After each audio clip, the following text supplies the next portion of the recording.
والنعمة لك الملك لا شريك لك لبيك اللهم لبيك لبيك لا شريك لك لبيك إن الحمد والنعمة لك الملك لا شريك لك. Musim haji di depan mata. Jamaah haji dari kloter awal asal Indonesia bahkan sudah berangkat dan tiba di Tanah Suci sejak pertengahan September lalu. Haji termasuk salah satu rukun Islam yang wajib dikerjakan oleh setiap muslim yang sudah baligh, berakal, dan mampu melakukan perjalanan ke Baitullah. Pada awal Islam datang, haji belum diwajibkan. Kala itu rukun Islam yang diwajibkan baru syahadat dan sholat. Kemudian baru diwajibkan puasa bulan Ramadan, dan kemudian setelahnya barulah diwajibkan haji. Begitu monumentalnya musim haji sehingga masyarakat Indonesia yang berkesempatan untuk berangkat sangat antusias dalam menghadapinya. Seperti jamaah haji asal Sampang, Madura ini, ribuan jamu kuat dari 18 koper besar jamaah haji disita petugas bea cukai embarkasi asrama haji Sukolilo, Jawa Timur. Jamu-jamu ini dibawa dan akan dijual di Arab Saudi. Barang-barang ini disita petugas panitia penyelenggara ibadah haji embarkasi Surabaya. Puluhan cobek, senjata tajam, wajan, dan puluhan botol sampo lebih dari 100 ml juga disita petugas bea cukai embarkasi Surabaya, Jawa Timur. Jemaah mengaku sengaja membawa barang-barang untuk kenyamanan dan memenuhi kebutuhan selama tinggal di Arab Saudi, karena mereka harus hidup selama sebulan. Makanan di Arab juga kadang tidak cocok dengan lidah orang Indonesia. Seperti kasus lain, petugas bea cukai di embarkasi Jakarta Bekasi mengamankan belasan alat penanak nasi listrik atau rice cooker dari tas jinjing jamaah haji kelompok terbang 3 asal Subang, Jawa Barat. Para jamaah calon haji mengaku tidak mengetahui adanya larangan membawa rice cooker dalam tas jinjing. Haji adalah ibadah yang sepatutnya disikapi dengan khusyuk dan ikhlas. Inilah salah satu ujian bagi jamaah bahwa hidup dan mati kita adalah untuk Allah Subhanahu wa Ta'ala. Walaupun di zaman yang serba canggih ini tidak mungkin keperluan jamaah akan dilalaikan oleh pemerintah Saudi.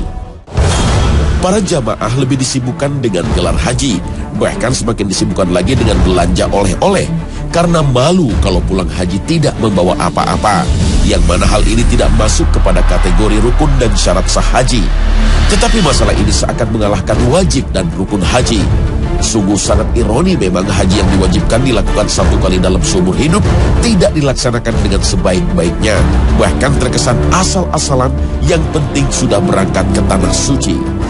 Sehingga masih banyak di antara jamaah yang dalam pelaksanaan ibadah hajinya sangat jauh dari apa yang telah disampaikan dan dicontohkan oleh Rasulullah SAW melalui berbagai keterangan dan hadis-hadisnya yang sahih. Wallahu a'lam.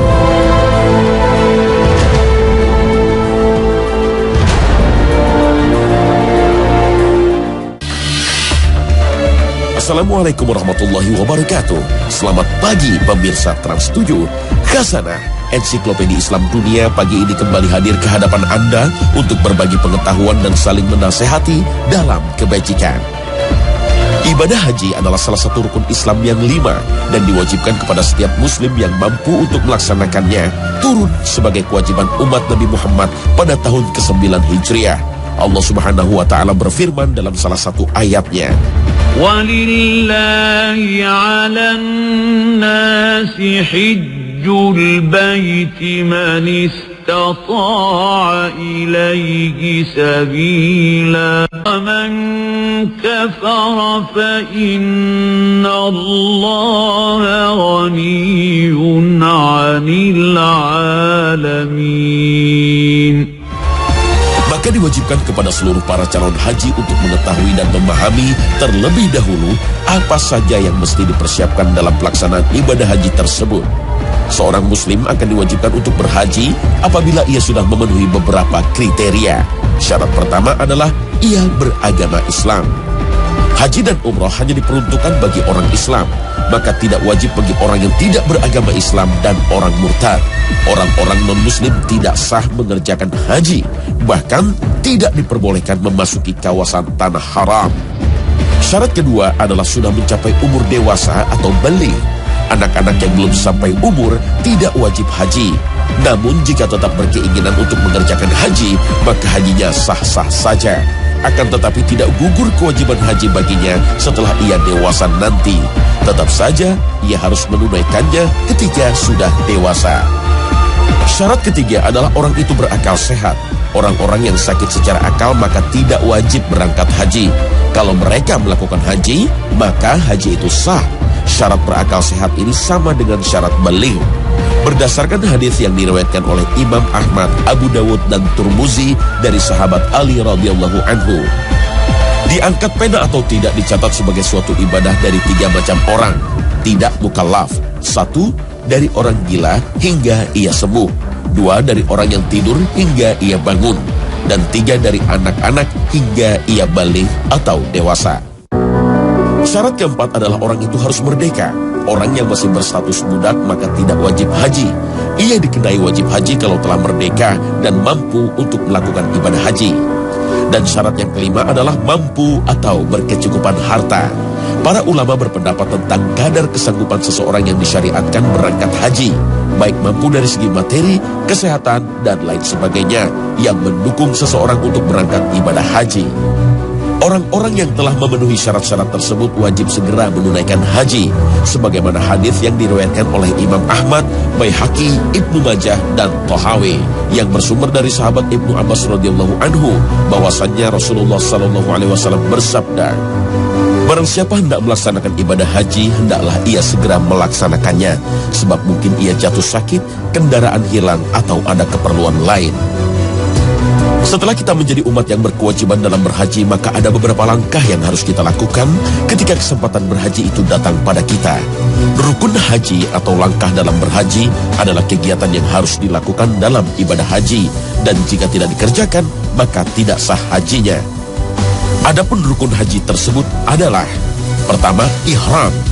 Ihram yaitu suatu pernyataan mulai mengerjakan ibadah haji atau umrah dengan memakai pakaian ihram disertai niat haji atau umrah dari tempat miqat.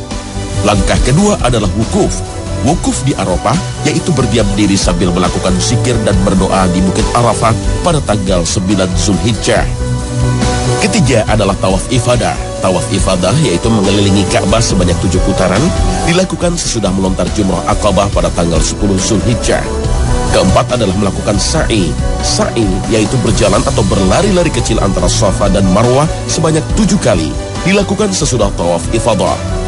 Kelima, melaksanakan tahallul, yaitu bercukur atau menggunting rambut setelah melaksanakan sa'i. Itulah langkah yang harus dilakukan sesuai urutan dan tertib. Mengerjakan rangkaian ibadah haji dengan urutan yang benar dan tidak ada yang tertinggal. Di dalam setiap langkah yang sudah dijelaskan tadi, terdapat rangkaian kegiatan yang harus dilakukan dalam ibadah haji sebagai pelengkap rukun haji. Ini dinamakan wajib haji. Walaupun salah satu dari wajib haji ini ditinggalkan, maka hajinya tetap sah. Namun, harus membayar dam atau denda yang besarnya yang para ulama sepakat bisa dibayar dengan onta atau kambing. Niat ihram diucapkan dan dilakukan setelah berpakaian ihram. Wajib haji berikutnya adalah mabit atau bermalam di Musdalifah pada tanggal 9 Zulhijjah. Ini adalah malam ketiga jamaah dalam perjalanan dari Arafah ke Mina. Lalu wajib ketiga adalah melempar Jumrah Aqabah. Melempar Jumrah Aqabah dilakukan pada tanggal 10 Zulhijjah, yaitu dengan cara melontarkan 7 butir kerikil berturut-turut sambil mengucapkan Allahu Akbar, Allahumma ja'alhu hajjan mabruran wa zamban maghfuran. Dan setiap kerikil harus mengenai ke dinding yang besar tempat jumrah. Wajib haji berikutnya adalah mabit di Mina pada hari tasyrik, yaitu tanggal 11, 12, dan 13 Zulhijjah. Wajib haji kelima adalah melontar Jumratul Ula, Wusta, dan Aqabah pada hari tasyrik itu atau pada tanggal 11, 12, dan 13 Zulhijjah. Dan wajib haji terakhir adalah dengan melaksanakan tawaf wada. Tawaf wada yaitu tawaf perpisahan sebelum meninggalkan kota Mekah, sebagaimana dalam sebuah hadis yang bersumber dari sahabat Ibnu Abbas radhiyallahu anhu bahwa Rasulullah SAW bersabda, janganlah salah seorang di antara kalian keluar sehingga akhir urusannya adalah tawaf di Baitullah. Hadis riwayat Muslim.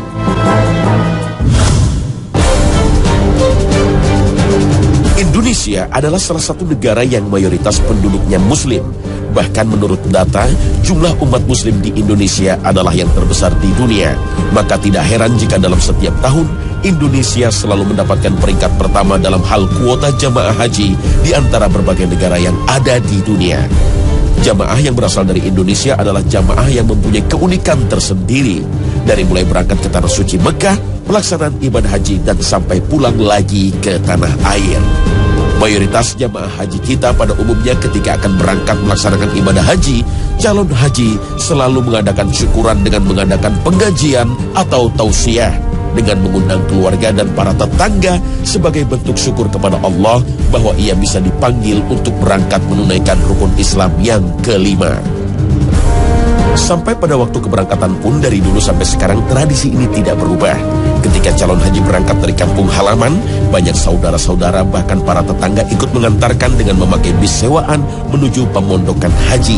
Walaupun biaya yang dikeluarkan tidak sedikit, asalkan ada kepuasan tersendiri karena banyak yang mengantar. Perlu diketahui bahwa untuk satu unit bis dengan jumlah kursi 40 orang saja, harganya bisa mencapai 3 juta rupiah. Salah satu yang menarik dari para jamaah haji Indonesia ketika telah selesai melaksanakan rangkaian ibadah haji adalah dengan melaksanakan program belanja yang sudah menjadi keharusan bagi para jamaah. Bahkan orang Saudi sampai memberikan gelar kepada para jamaah haji dari Indonesia dengan sebutan Raja Belanja. Biasanya para jamaah berbelanja di kota Jeddah dengan sebutan Jabal Balad. Jabal Balad ini sangat populer bagi jamaah haji Indonesia. Balad berada di kawasan jantung kota Jeddah. Kota ini juga mempunyai beberapa tempat bersejarah, di antaranya makam Siti Hawa, Masjid Qisas, dan masjid terapung di dekat Laut Merah. Pasar Balad sendiri merupakan pasar yang sangat luas, karakteristiknya seperti Tanah Abang di Jakarta. Barang-barang keperluan apa saja ada. Adapun barang-barang yang dibeli oleh para jamaah yang berasal dari Indonesia berupa souvenir. Emasnya dikabarkan sangat baik atau setara dengan emas Inggris, sehingga tidak sedikit orang yang tergiur untuk belanja emas dengan jumlah yang sangat besar. Hal unik lainnya dari jamaah haji Indonesia adalah ternyata ada juga yang berangkat ke Tanah Suci dengan mempunyai 2 niat sekaligus. Pertama untuk melaksanakan ibadah haji, dan yang kedua ada juga di antara mereka yang sambil berjualan. Adapun hal menarik lainnya adalah adanya gelar haji dan sertifikat haji. Perlu diingat di antara sejumlah negara yang mayoritas penduduknya Islam, dari mulai Jazirah Arab seperti Qatar, Uni Emirat Arab, Kuwait, Syria, Irak, Iran, dan lain sebagainya, bahkan Saudi Arabia sendiri tidak memakai gelar itu. Gelar ini hanya ada di Indonesia. Sebagaimana kita ketahui, di antara para sahabat Nabi tidak ada satupun yang memakai gelar haji, walaupun mereka berkali-kali melaksanakan ibadah haji. Berbagai keunikan di atas boleh saja dilakukan, sebatas tidak mengganggu aktivitas ibadah haji yang lebih utama. Wallahu a'lam. Ibadah haji dan umroh adalah salah satu rukun Islam dan salah satu ibadah yang memerlukan perbekalan yang tidak sedikit, dari mulai kesehatan sampai perbekalan harta yang cukup. Namun sangat disayangkan memang, karena masih banyak para jamaah haji yang belum menguasai betul tentang tata cara atau manasik dalam pelaksanaan ibadah haji.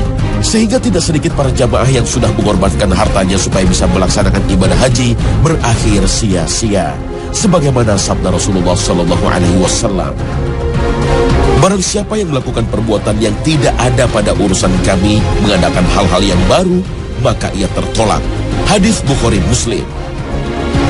Adapun kesalahpahaman yang sering dilakukan oleh para jamaah haji dan umrah, salah satu penyebabnya adalah tidak menguasainya manasik haji secara benar, atau mendengar fatwa tentang haji yang tidak sesuai dengan tuntunan Al-Quran dan As-Sunnah yang ada.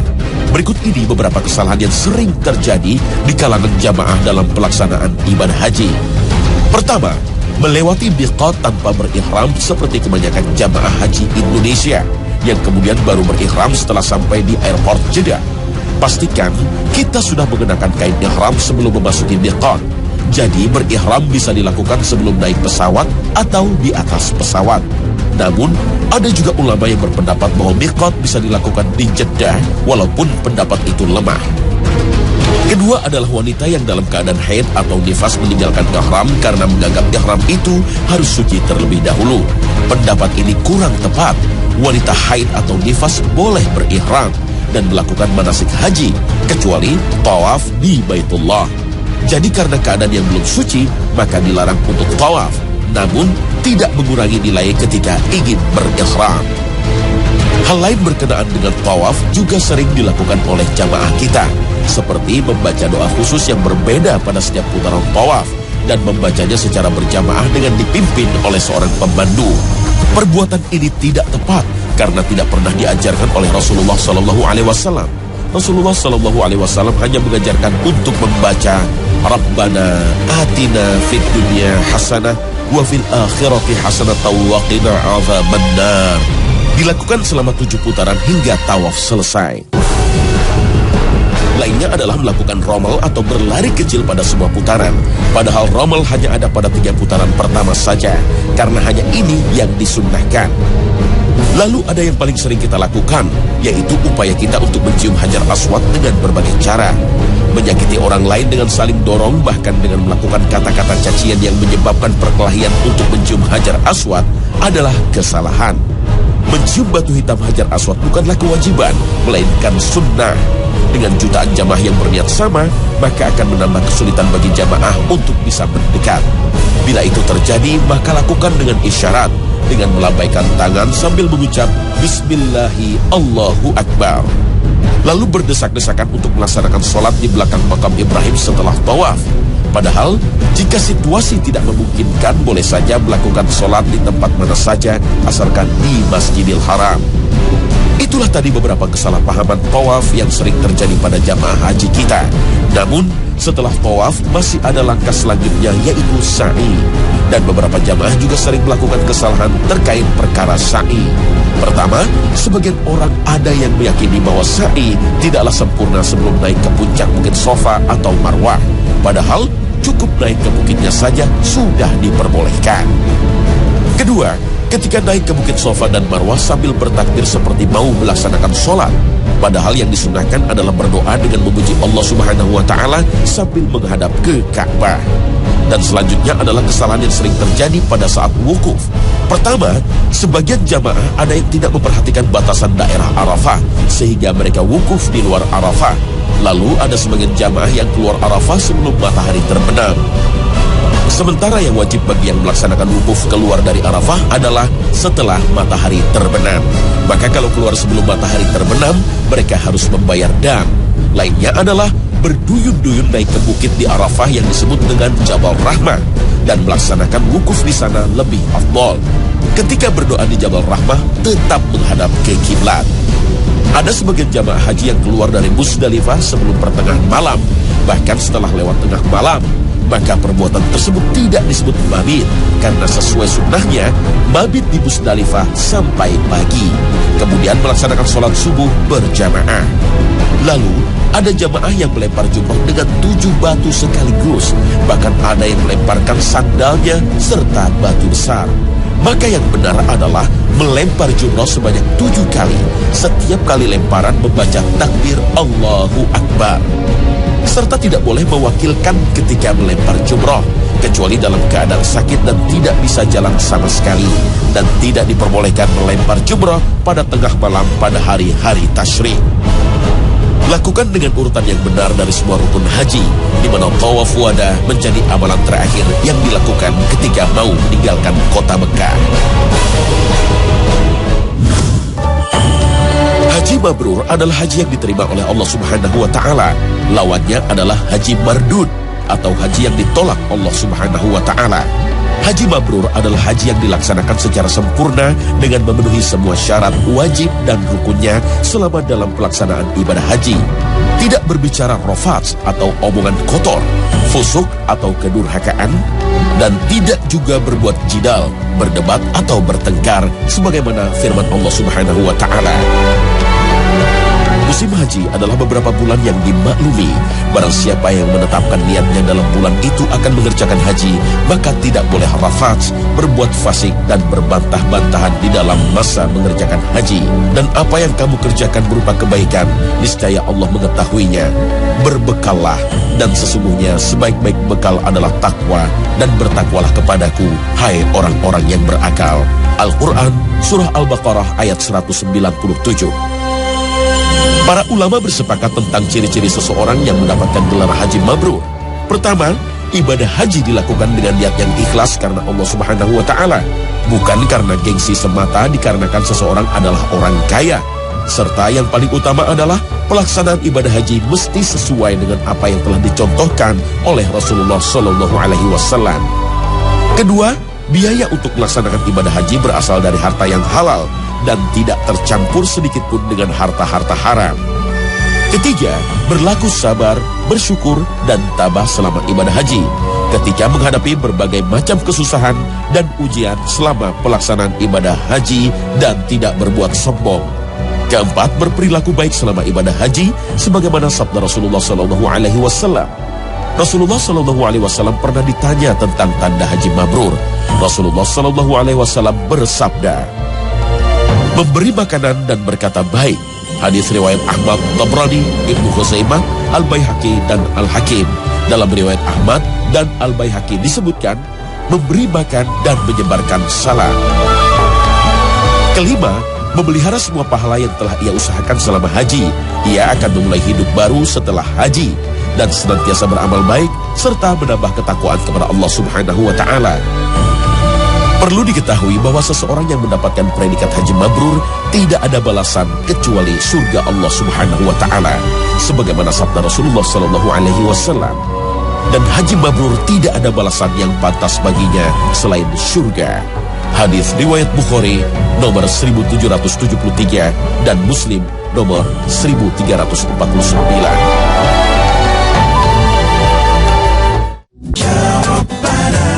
Nah pemirsa, inilah akhir kebersamaan kita dalam Khasanah pagi ini. Mudah-mudahan dengan mengetahui permasalahan seputar pelaksanaan ibadah haji, para calon hujjaj mendapatkan predikat haji mabrur yang tidak ada balasannya kecuali mendapatkan jaminan surga. Mudah-mudahan Allah Subhanahu wa Ta'ala senantiasa membimbing kita supaya tetap berada di jalan yang lurus dan jalan yang Allah ridhai. Terima kasih atas perhatian Anda dan wassalamualaikum warahmatullahi wabarakatuh. Ya Rabbana.